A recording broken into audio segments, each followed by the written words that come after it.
Thank you very much. So now it's the Boehringer Ingelheim symposium, and I have the pleasure to take that role on discussing the role of empagliflozin in type 2 diabetes in Ramadan.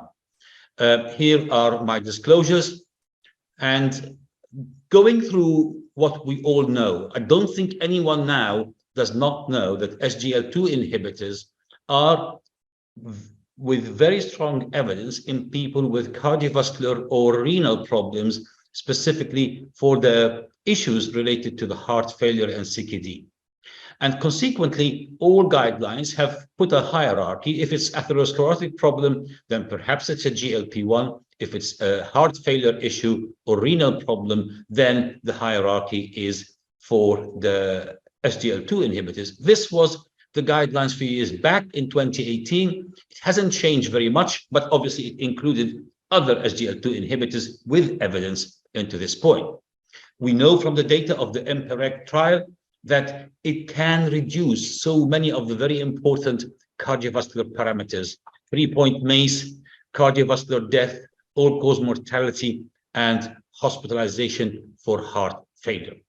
The level of reduction was so good to the extent it was not terribly far from what we saw in statin trials and other important cardiovascular outcome trials, and this is in people with diabetes.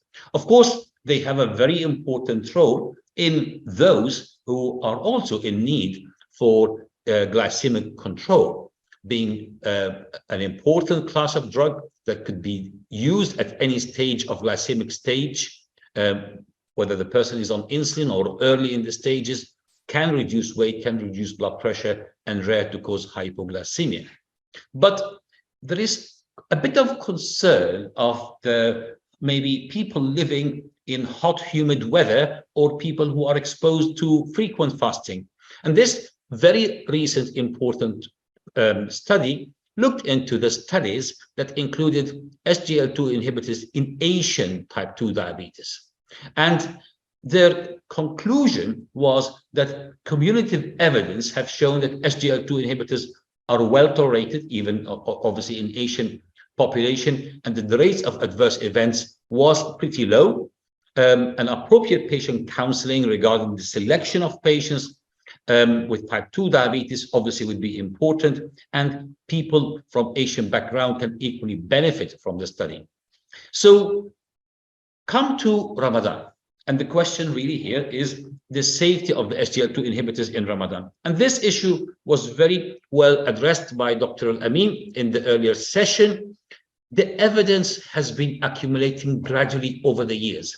And since even doing this slide has been a lot more evidence recently. Some of it has been covered earlier, and I will try to cover some of the other important points.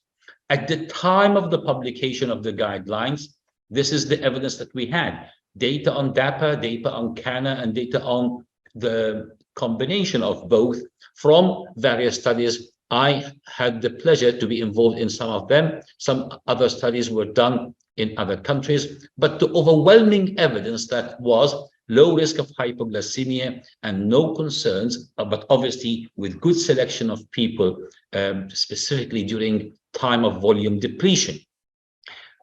It is all about individualization of care.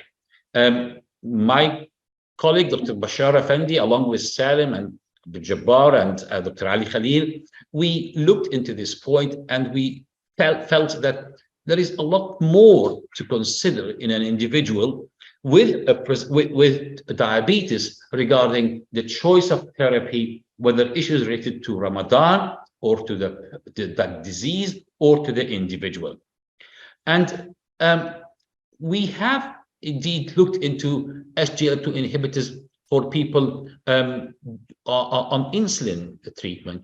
And from other studies that we did in Dubai Hospital, this study was led by Ala El-Bashir, my colleague from Dubai Hospital, with all other authors from Dubai Hospital.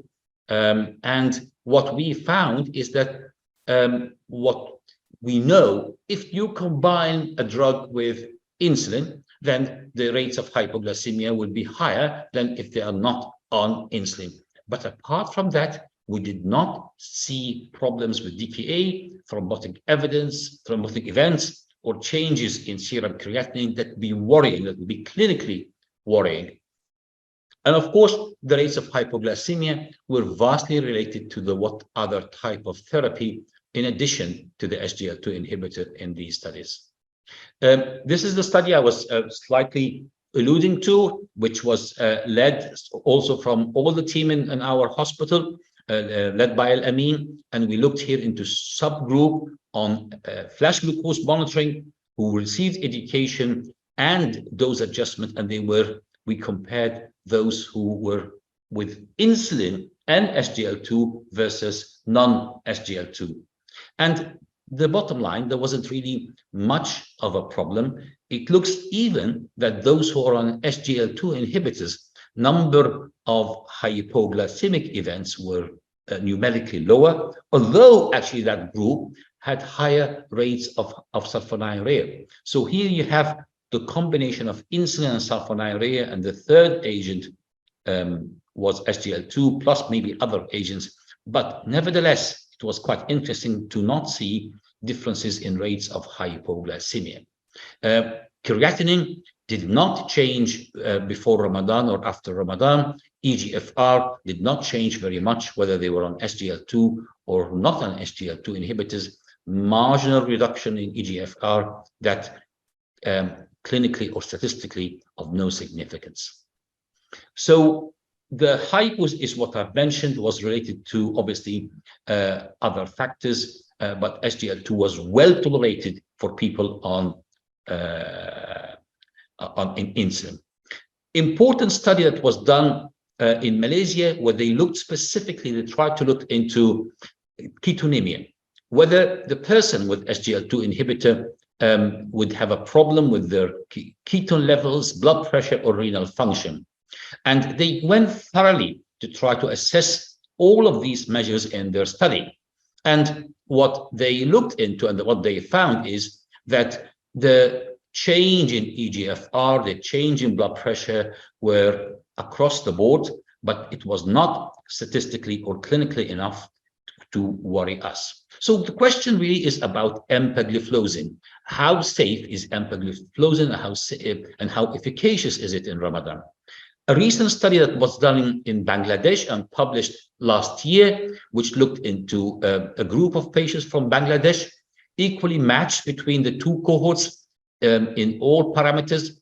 Differences were marginal apart from the duration of diabetes. The EMPA group had slightly longer duration of diabetes.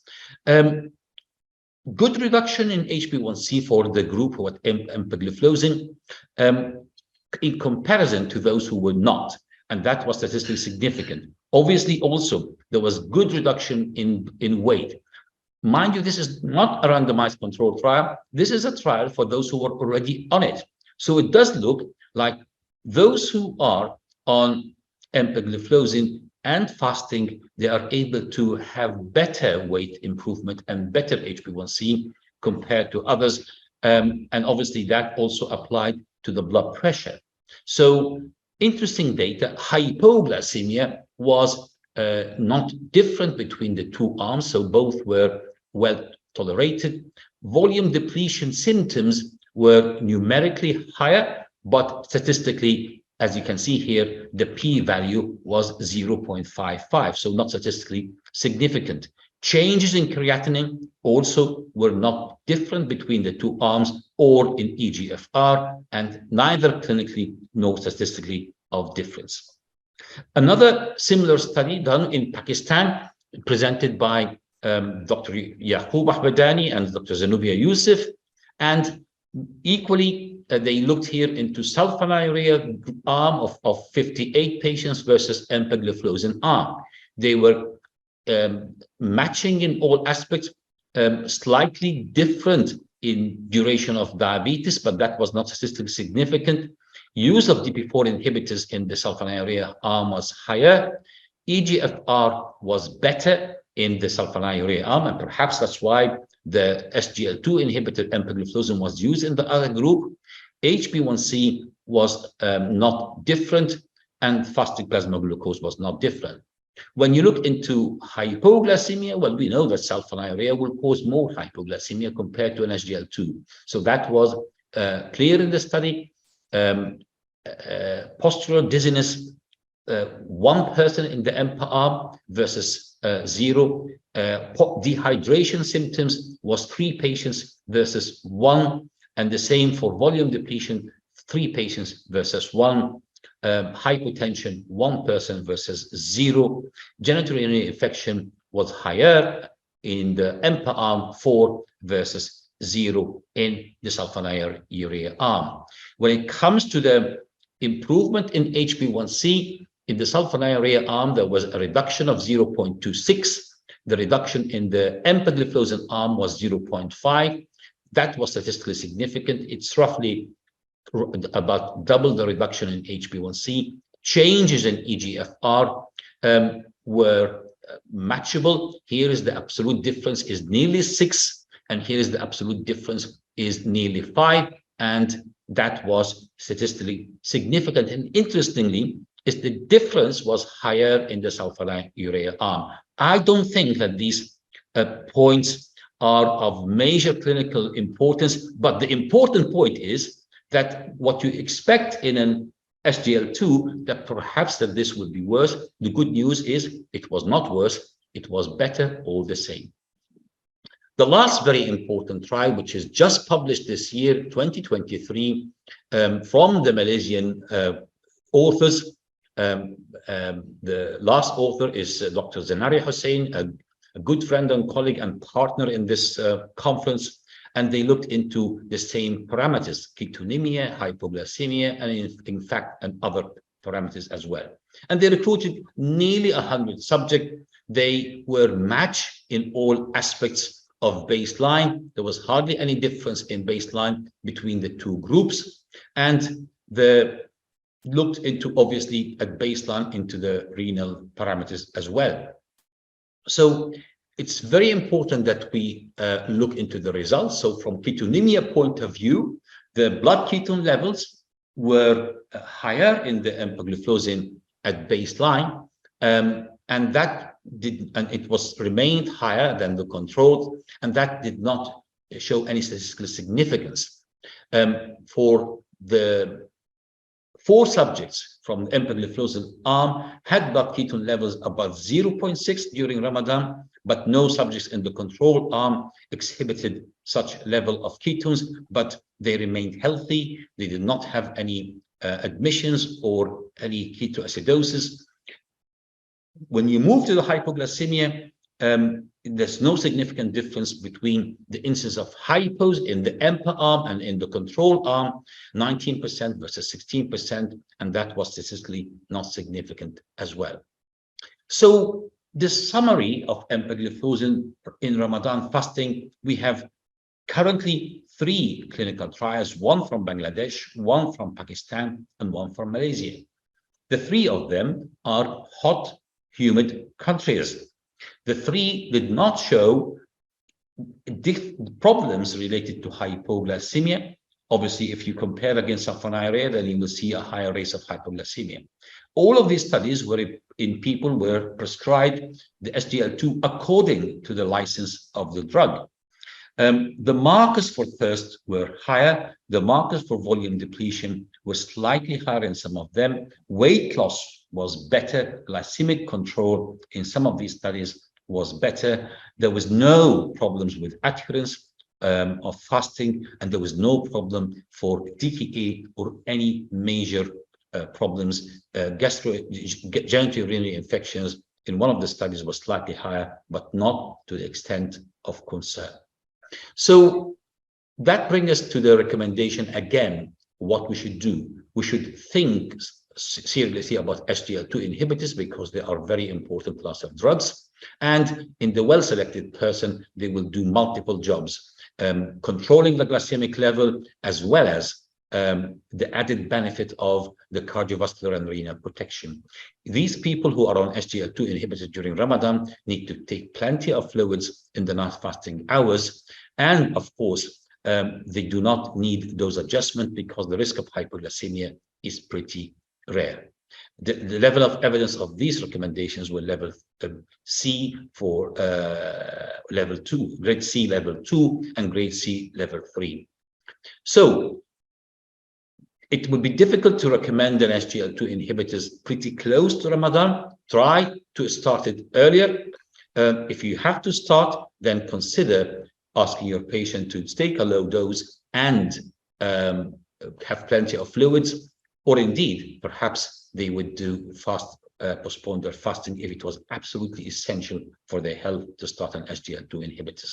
This is really an important point to avoid the potentials of volume depletion or excessive feeling of dehydration. So in summary, what I've shown you that we have options for treatment. Each class of drug have advantages and disadvantages. When it comes to SGLT2 inhibitors, the choice for the class is dependent on what comorbidities the person have, plus obviously it's a good glycemic control drug. No dose adjustment is required. The studies that we have now, 3 studies on empagliflozin independently done, were reassuring, and they gave us information about the safety of the drug during the month of Ramadan. With this, I thank you all, and I hope you are enjoying the conference.